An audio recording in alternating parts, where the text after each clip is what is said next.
Hello and everyone, welcome to TBC News. Our top stories. Dr. Samia insists Africa should demand more say and financing as she addresses Africa Climate Summit 2020. Special fund for Africa. AGRF kicks off in Dar.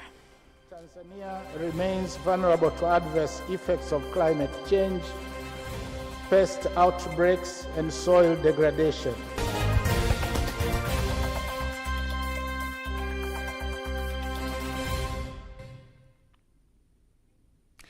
Good evening, I am Faida Ngaga. You can also follow us live via our YouTube channel, TBC Online. Also get all the latest news through our Instagram, Facebook, and Twitter pages at TBC Online.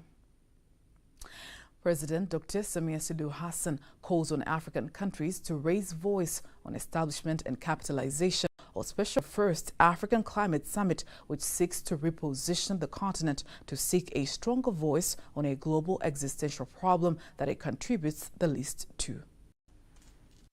As we head towards COP28, we have to raise an African voice on the establishment and capitalization of a special fund for Africa. The contribution and the pledges which are given by the advanced countries have to say what percentage of those pledges goes to Africa. In addition, Dr. Samia reiterates that development and see the moment to capitalize on its potential to offer solutions to green growth in our communities and economies.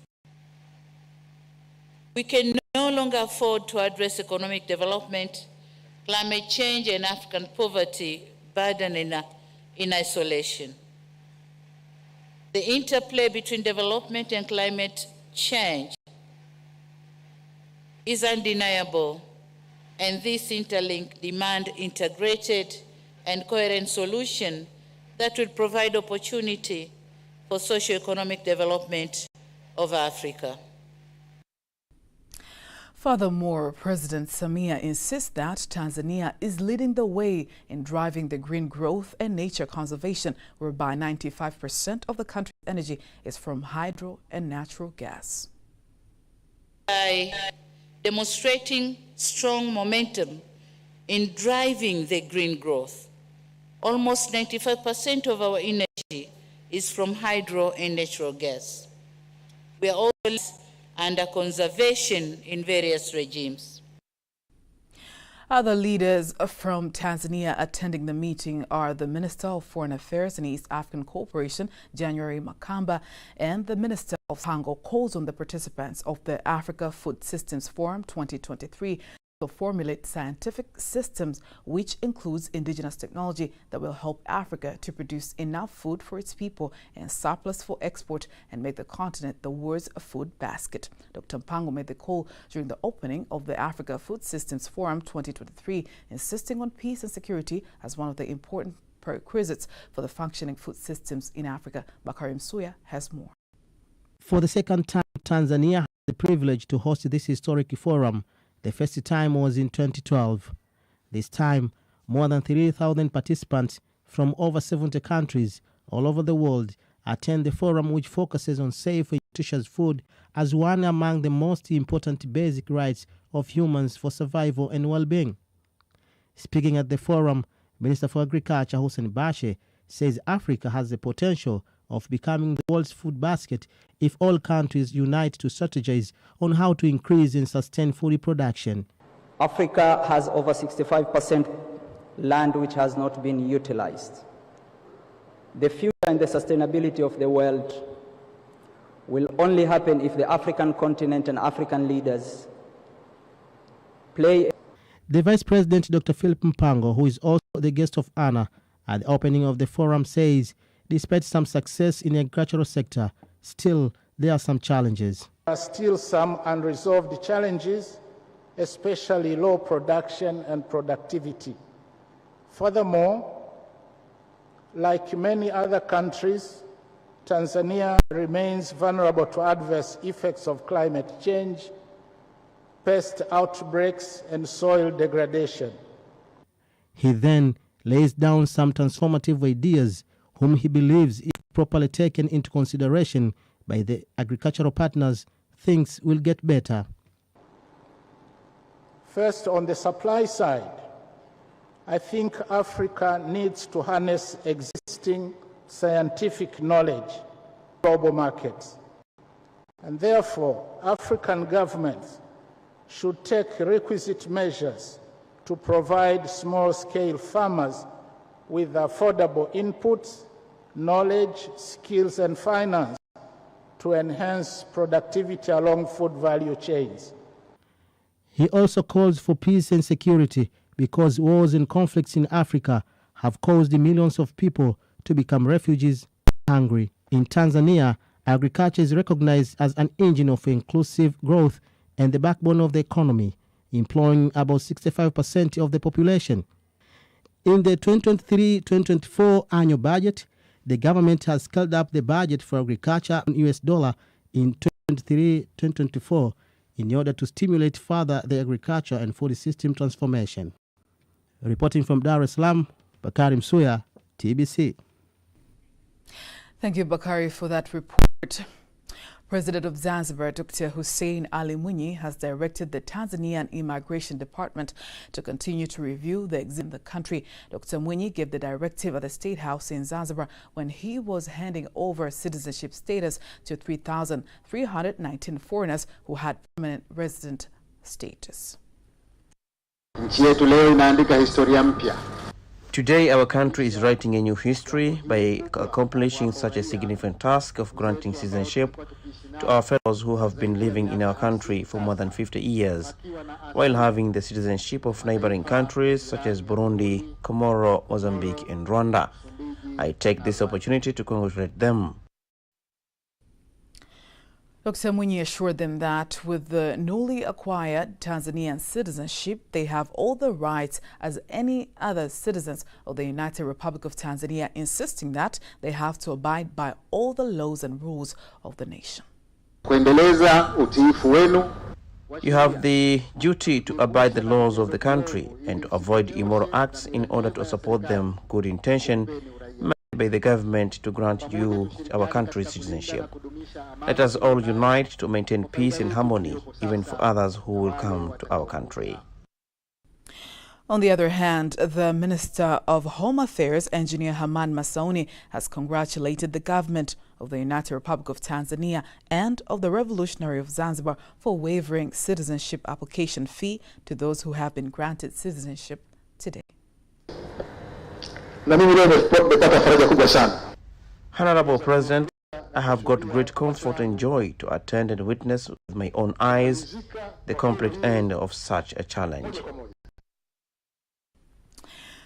Now, from Zanzibar, let's head over to Mwanza region, whereby more than 7,000 farmers from 5 villages of Sukuma and Ngaya wards in Magu district are about to benefit from the project of reversing land degradation trends and increasing food security of degraded ecosystems of semi-arid areas of Tanzania. The project national coordinator, Joseph Kihaule, made the revelation in Mwanza region during the inspection of various agricultural and livestock projects funded by the International Fund for Agricultural Development, IFAD, aiming to improve degraded land so as climate change has caused the dry weather and some areas of land to be infertile, mixed with global warming and the unpredictability of rain. These trends have affected various places in the country, including Magu district in Mwanza region, affecting food and water availability for humans, while livestock are also facing the challenge due to the lack of grazing grounds and drinking water. Mabadiliko ya tabia ya nchi tunayaona katika kata yetu. We see the effects of climate change. The rains have become little. We also can't plant without putting fertilizer. The government, in response to the effects in 5 villages of Sukuma and Ngaya districts in Magu district, is implementing a project of reversing land degradation trends and increasing food security of degraded ecosystems of semi-arid areas of Tanzania. We have received about 1 billion. We will invest in field classes, digging of wells, construction of ponds, and poultry farming. Faida tunayoipata katika kuboresha ardhi kwanza The fertilizer that is being collected is used in retaining the land's richness. There is also the issue of food security. When we get more produce. The Vice President of the International Fund for Agricultural Development, IFAD, which is sponsoring the project, Donald Brown, is visiting the villages of Nyanganga and Lumeji and says he's satisfied with the implementation of the projects. IFAD helps poor rural people to produce food, helps rural communities. We have over about the last 45 years, we have had a partnership with the government of Tanzania. We have invested about $450 million into Tanzania, into 17 projects. And recently, we have taken a decision with the government to scale up the investments in Tanzania to help Tanzania with its food security, but also its economic growth. The project to improve degraded land towards food security is also being implemented in the districts of Mkalama, Kondoa, Igunga, and Micheweni, Zanzibar, at a cost of 15.5 billion shillings. The Chief Executive Officer and founder of technology company for nutrients addition to corn flour, Senku, Tanzania, Felix Brooks-George, says it aims to provide nutrient machines for 100 producers of corn flour in 5 African countries by the year 2030 at an affordable cost. He was speaking at the Food Systems Forum in Dar es Salaam, insisting that the goal is to help Africa reduce the problem of malnutrition by adding nutrients to the corn flour that is packaged and delivered to various stores. Senku is the one that provides millers with the machine. We also provide them with the nutrients. And so we're setting up a blending plant that creates the nutrients locally in powdered form. We then sell these nutrients to the millers, whether they're in Dar es Salaam or whether they're in the middle of Arusha or Tabora, it doesn't matter. Wherever the food is being produced, Senku is fortifying or making it stronger with nutrients. So our goal is to reach every producer in Tanzania. So we're actively every single day searching for these producers and adding the nutrients when we find them. It's a very easy business model. At present, more than 6 million producers in Tanzania and Kenya have been using the technique with the aim of fighting malnutrition in Africa. In other news, United States Agency for International Development, USAID, Assistant Administrator of Bureau for Resilience and Food Security, Dana Esposito, says the United States welcomes partnership with African women in agriculture research and development and with other women farmers, entrepreneurs, and policymakers for the purpose of unlocking the individual and collective potentials of women in all their diversity. She made the remarks in Dar es Salaam during the discussion on food systems aiming to highlight gender-responsive policies, programs, and innovative partnerships.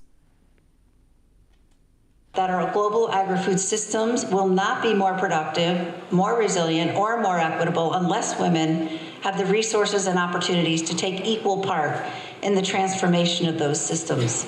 Across all of these priorities, we are committed to learning from all of you and to facilitating the work of women and practices and policies that hold women back.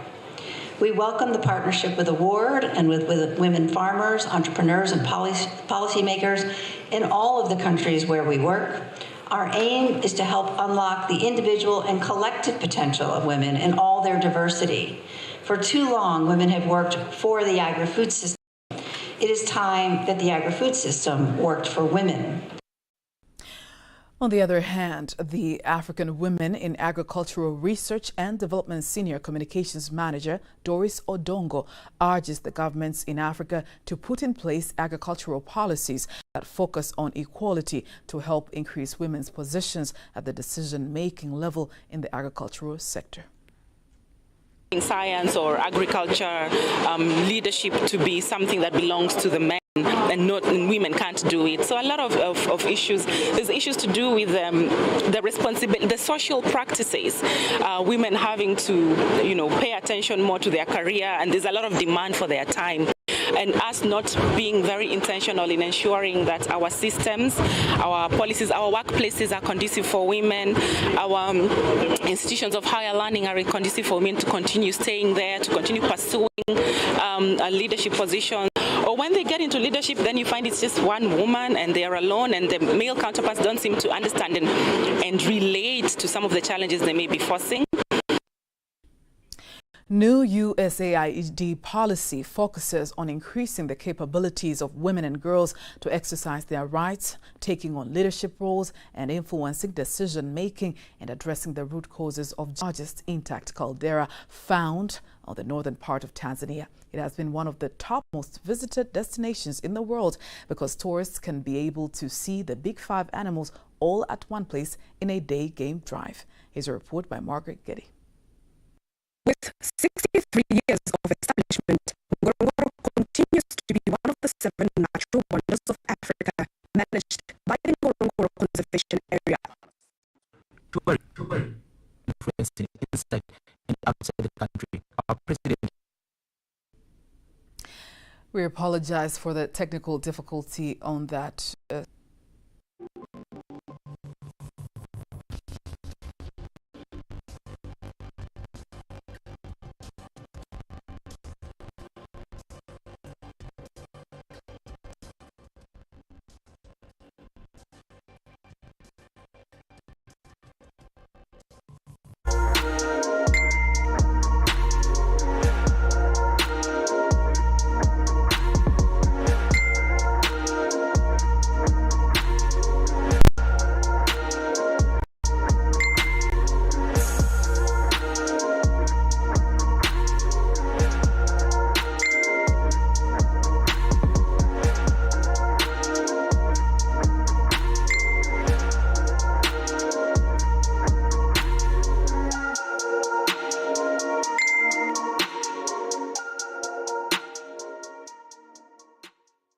Tangazo. TBC imepata dhamana ya kuandaa mkutano wa 7 wa mashirika ya utangazaji ya umma kusini mwa Afrika, yani 7. Mkutano huu utahudhuriwa na wakuu wa taasisi za utangazaji na wadau wa vyombo vya kidijiti Afrika nzima. Mwaka huu mkutano utafanyika Zanzibar nchini Tanzania tarehe 10 mpaka tarehe 12 Oktoba mwaka 2023.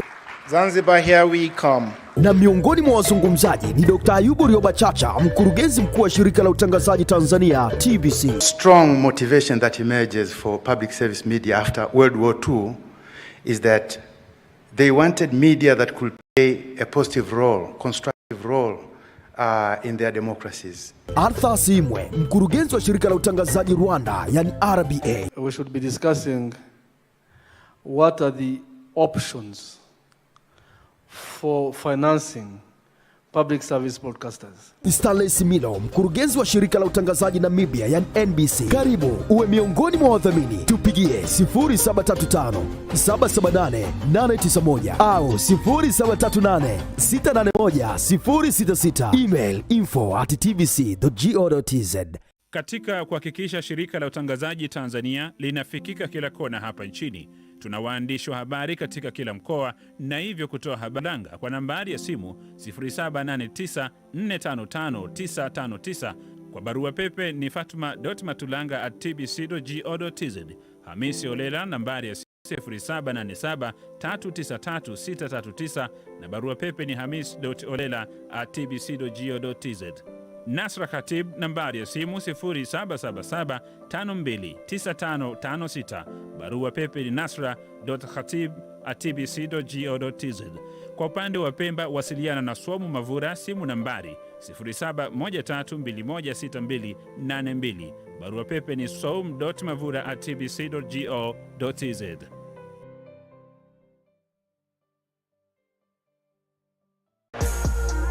Unaangalia TBC1, ukweli na uhakika.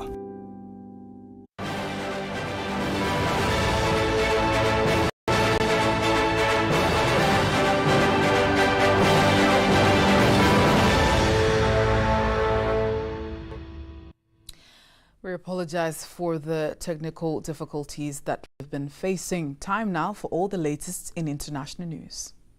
17 soldiers and 36 volunteer fighters have been killed in heavy clashes with militants in northern Burkina Faso. The Burkina Faso army said it is the worst attack in months in the West African country that for years has been overrun by hardline militants.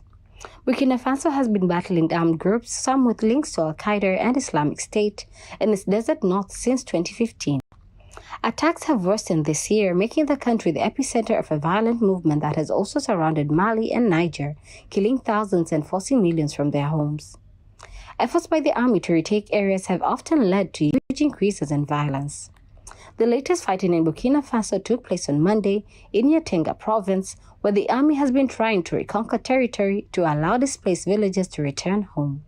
6 soldiers were charged on Tuesday for their involvement in the killing of more than 40 people during an army crackdown on violent anti-UN demonstrations in Eastern Democratic Republic of Congo last week. The group, which includes a colonel and a lieutenant colonel from the Republican Guard, are being prosecuted for crimes against humanity by murder, malicious destruction, and inciting soldiers to commit acts contrary to duty or discipline, according to a statement by the military court in Goma. Defense and security forces in the DRC used lethal force on Wednesday last week to repress planned anti-United Nations protests in the city. The DRC Interior Minister, Peter Kazadi, said a government delegation arrived in Goma yesterday to hold hearings and other proceedings to establish responsibility. The Central African Regional Bloc, known as ECOWAS, has announced the suspension of Gabon's membership. The development comes as General Brice Nguema was sworn in as the transitional president on Monday, consolidating his grip on power. The coup unfolded shortly after Ali Bongo was declared the winner of a controversial third term as president. However, General Nguema has not provided a clear timeline for the return to a civilian rule in Gabon, leaving the nation in a state of uncertainty. The suspension of Gabon from ECOWAS serves as a significant development in the region, shedding light on the ongoing challenges surrounding leadership, governance, and stability in Central Africa. And Ugandan police have arrested another 5 people and discovered 5 more explosives around the Ugandan police have arrested a plot linked to a rebel group based in the jungles of Eastern Democratic Republic of Congo. Ugandan authorities have detained a suspect with a bomb in a bag outside a packed church on Sunday, triggering a manhunt that led to a further 5 arrests and the retrieval of 5 more improvised explosive devices. That was international news. Now that everything is in order, we're going to take a listen at the story about the great Ngorongoro Crater. With 63 years of establishment, Ngorongoro continues to be one of the 7 natural wonders of Africa, managed by the Ngorongoro Conservation Area Authority. This place has been conserved, and that is why tourism flourishes here. Tourists are motivated to visit, not only in Tanzania, but also visitors from around the world. A lot of efforts through the Royal Tour film, and now we receive a lot of tourists. We have a lot of animal species. The big 5 animals, including black rhino. Also, we have elephants, lions, buffalo. Also, if you're lucky, early in the morning, you can spot a leopard. This area is inclusive of wild animals and human that coexist here. Also, the area has a lot of tourist attractions. Every tourist that comes to this side of Tanzania lives with unforgettable memory of the beauty and vastness of this magnificent place. Yeah, my experience here was it was the best experience I ever had in my whole life. Yeah, see it yourself. It's an awesome experience. I mean, yeah, many animals, a great area. Many mountains. It's very unique. You have to experience it yourself. However, Ngorongoro also provides employment opportunity to hundreds of youth working in the tourism industry, and they claim that the existence of Ngorongoro is a blessing to them. The guests are happy, and the ones are most promised to bring other tourists here due to the experience here. Ngorongoro also contains other attractions in the conservation area, including Olmoti Crater, Olduvai Gorge, Mpakai Crater, and so much more. Margaret Getty, TBC. Thank you, Margaret, for that story. Now let's head to sports news, whereby Young Africans media and communication manager Ali Kamwe says his team is training hard inside and outside of the field to beat Sudan champions Al Mareh in CAF Champions League first leg to create a chance to advance to the group stage. Kamwe adds that the technical bench and the players are setting strategies on how to approach the match in Rwanda to upset their opponent and come up. Young Africans will be the first team in Africa to fill their away stadium. Young Africans plays Al Mareh in CAF Champions League first leg on September 15th before they lock horns at Benjamin Mkapa Stadium at the end of this month. In other sports news, Benjamin Mkapa Stadium manager Melinde Mahona says the rehabilitation of the stadium will be accomplished before the kickoff of the African Football League on October 20th. Mahona reveals that they have started to restore grasses of the football pitch, dressing rooms and toilet as the vital areas of the stadium.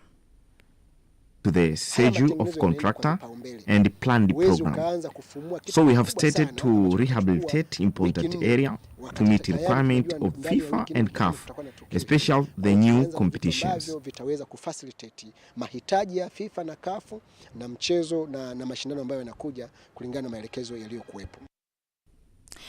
The rehabilitation of the Benjamin Mkapa Stadium is planned to match CAF and FIFA standards as one way of promoting the new competition of the African Football League.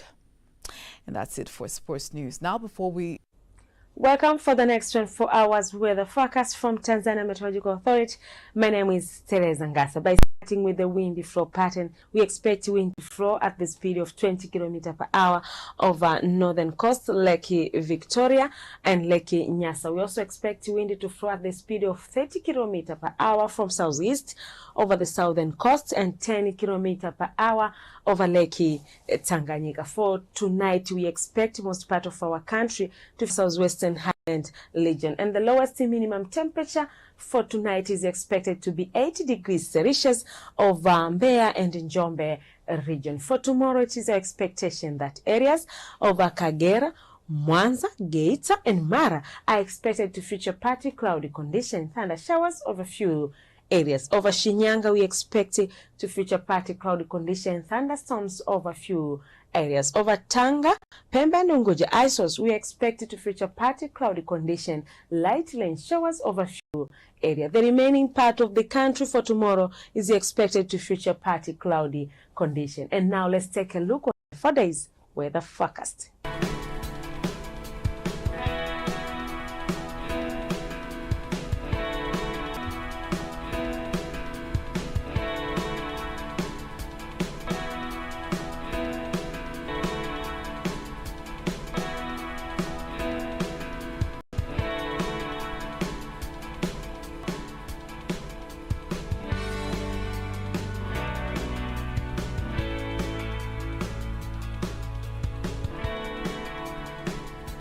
Thank you for being with us. Bye-bye. And that marks the end of the news bulletin for tonight. Don't miss our next bulletin in Kiswahili at 11 p.m. I am Faida Gaga. Good night.